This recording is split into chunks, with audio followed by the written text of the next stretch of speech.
In an industry that manufactures perfection, they were the glorious sound of imperfection. In a world of polished, predictable pop, they were a chaotic, unapologetic noise. They were told they were too loud, too strange, too mismatched to succeed. This is not the story of idols who fit the mold. This is the story of the boys who broke it. The story of how the kids who were told they didn't belong ended up building a kingdom for everyone who feels lost. This is the story of Stray Kids. Every kingdom begins with a blueprint. But for Stray Kids, the blueprint wasn't drafted in a corporate boardroom with marketing data. It was born in the heart of a trainee who had waited 7 long years for his chance. Bang Chan. In an unprecedented move for a titan like JYP Entertainment, the company gave him the power to choose his own team, to build his own family from the ground up. After 7 years of watching his friends and peers debut without him, Chan, finally given the keys to his own destiny, didn't look for the most polished trainees. He looked for synergy, for a shared hunger, for fellow strays. As he later reflected, the pressure was immense. Choosing the right people was a must, because I'm going to be with them for a long time. He was building a team for a lifetime, the first foundation stone of their kingdom, laid not by a company, but by a kid with an unshakable belief in other kids. But this gamble came with a cruel catch. The unforgiving system could still break them. The survival show became a trial by fire. First, Lee Know, a powerful dancer but still developing his other skills, was eliminated for a lyrical mistake during a performance. Then, the system struck again, eliminating Felix, an Australian-born member, for his imperfect Korean, deeming him not yet ready to convey the deep emotions of the lyrics. The member's reaction was not just sadness, it was a profound hollow silence, a devastation that spoke louder than any protest. The dream of debuting together, the very premise Chan had built his team on, was being systematically dismantled. But the bond forged in that practice room proved stronger than the rules designed to test it. In a final dramatic twist, JYP gave the 2 eliminated members one last chance to perform on a live broadcast, putting the final decision to a public vote. The response was a landslide. A staggering 96% of the audience voted for all 9 of them to debut together. Faced with this undeniable force of will from the fans and the palpable electric energy of the 9 members reunited on stage, even JYP had to concede. He broke his own rules, admitting that the group's synergy as 9 was a unique chemical reaction, a power he simply couldn't ignore. This became their foundational myth. Stray Kids was not a group given to the world. They were a group won by the members who refused to let each other go and by the fans who fought for them from day one. Their kingdom was built on their very first successful rebellion. Long before the polished lights of JYP, there was a different sound brewing in the digital underground. Before Stray Kids, there was 3RACA. This was the pre-debut hip-hop trio of Bang Chan, then known as CB97, Changbin as SPAARB, and Han as J.1. From 2017, they uploaded raw, self-produced mixtapes to SoundCloud. These were not assignments from the company. This was a creative rebellion. Tracks forged not in a corporate training system, but from their own urgent creative instincts, filled with a raw honesty about the struggles of being a trainee. This wasn't the work of idols in training. This was the work of true creators, and these SoundCloud releases were the original blueprints for the sonic world Stray Kids would later build. This creative engine is the heart of Stray Kids' identity as self-producing idols. 3RACHA are the architects of the group's entire discography. This is not a gimmick, it is their core function. Bang Chan, as the leader of the unit, is the chief composer and producer, the master conductor who arranges the sonic landscape. He is the one who takes the chaotic energy of their ideas and gives it form and structure. Then there are the master lyricists, Changbin and Han. Changbin, with his aggressive, lightning-fast, dark rap, brings the power and the grit. Han, the ultimate all-rounder, brings the melodic genius, able to switch from high-speed, intricate rap verses to soaring, emotional vocal hooks in an instant. Their process is a constant collaborative exchange of ideas that allows them to craft a sound that is uniquely, undeniably their own. In an industry where songs are often handed down from on high, this level of creative control was, and still is, revolutionary. And what is that sound? From their debut, critics and casual listeners have often described their music with a specific set of words: noisy, chaotic, dissonant. Some have even called it construction site music or mala taste music, a sound that's spicy, numbing, and aggressively addictive, meant to overwhelm the senses. But where the industry saw a flaw, Stray Kids and their fans found a philosophy. This wasn't a bug, it was the entire feature. Their signature blend of EDM, psytrance, and industrial hip-hop wasn't meant to be easy listening. It was the sonic reflection of the very themes they explored: the anxiety of youth, the confusion of being lost, the raw, untamed energy of fighting for your place in the world. The clashing industrial beats, the jarring tempo switches, the shouted, desperate ad-libs, it all creates a sound that feels like the inner turmoil of a generation. The noise wasn't a mistake, it was the message. It was them telling their fans, we hear the chaos in your head, because we have it in ours too, and together we can turn it into an anthem. A kingdom needs its citizens, and for a group of stray kids, those citizens would need a name that was more than just a label. It needed to be a promise, a pact. On August 1st, 2018, they found their name, S-T-A-Y. The logic was simple, but its emotional depth was profound. In the name Stray Kids, if you remove the R, which stands for reason, you are left with stay.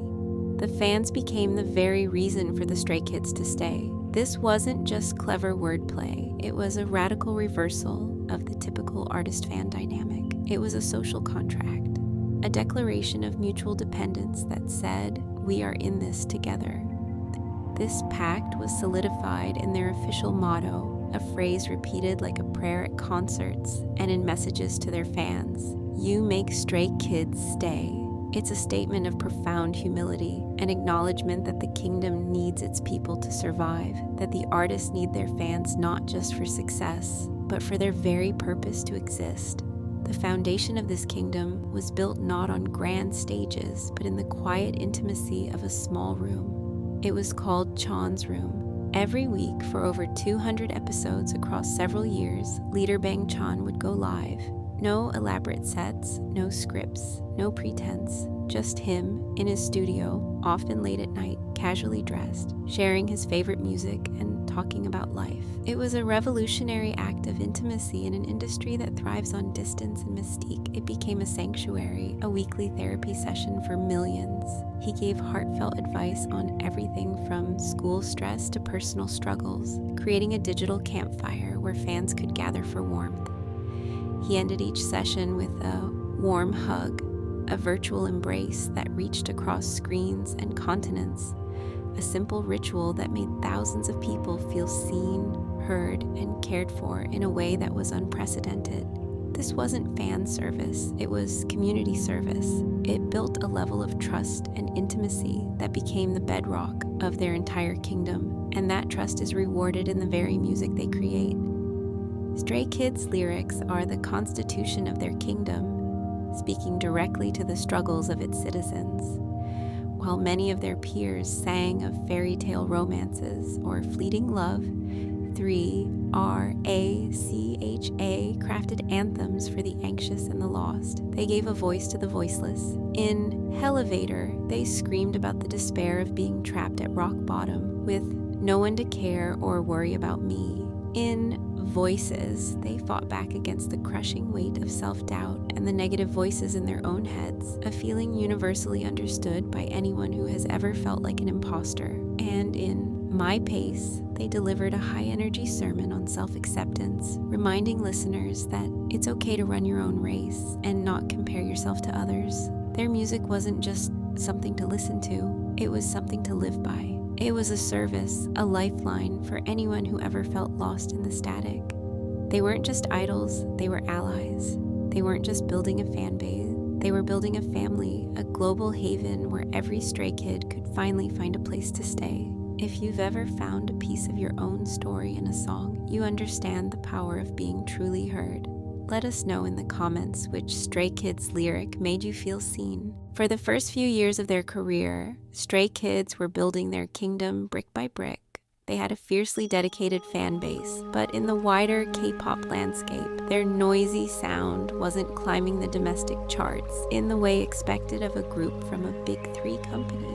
The unspoken demand from the industry was clear: conform, make something easier to digest, sand down the rough edges, turn the volume down. This was a critical juncture, a moment where many groups would have compromised their identity for a chance at mainstream acceptance. But Stray Kids chose defiance. As they prepared for their first full-length album, Go Live, the company had reportedly already selected a safer, more conventional title track. But 3RACHA, working on their own time, cooked up something else. A song that was louder, weirder, and more chaotic than anything they had done before. It was called God's Menu. When Bang Chan first played the track for the other members, the reaction was immediate and electric. They knew this was it. This was their sound. This was their true identity.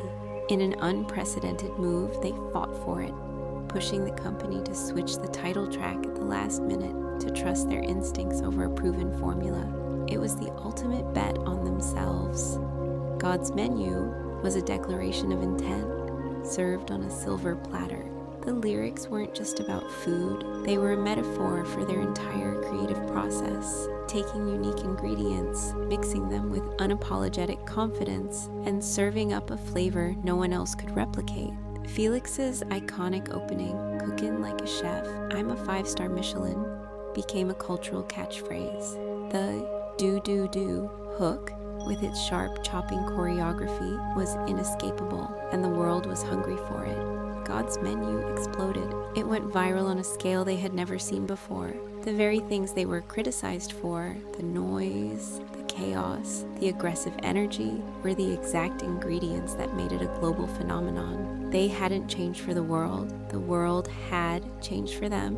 It was the ultimate vindication, the moment they proved that you don't find your audience by watering yourself down. You find them by turning your volume all the way up. And so, we return to the beginning, to the noise, the sound that was supposed to be their fatal flaw, their barrier to success. But that noise didn't fade away.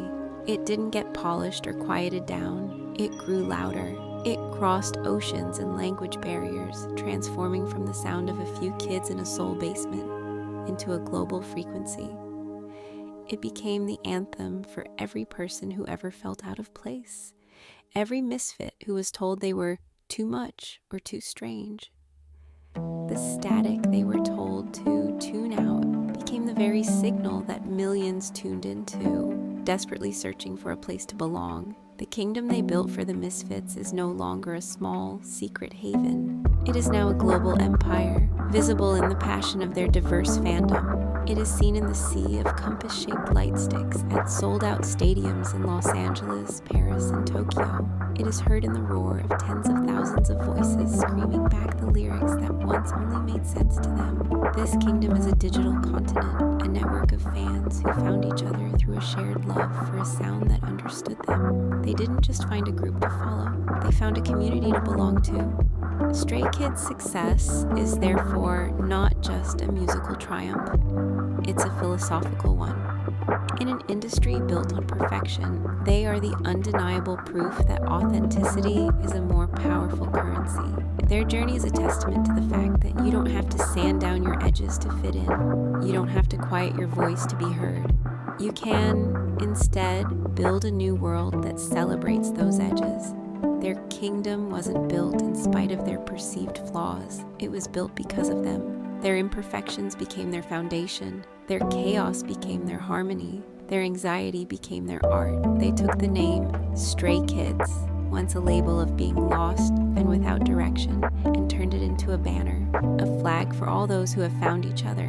They prove that sometimes the most beautiful, most powerful, and most honest sound in the world is noise. Their story is a testament to finding your own way at your own pace. If you found a piece of your own story in theirs, subscribe and join our kingdom. Here, all stray kids are welcome.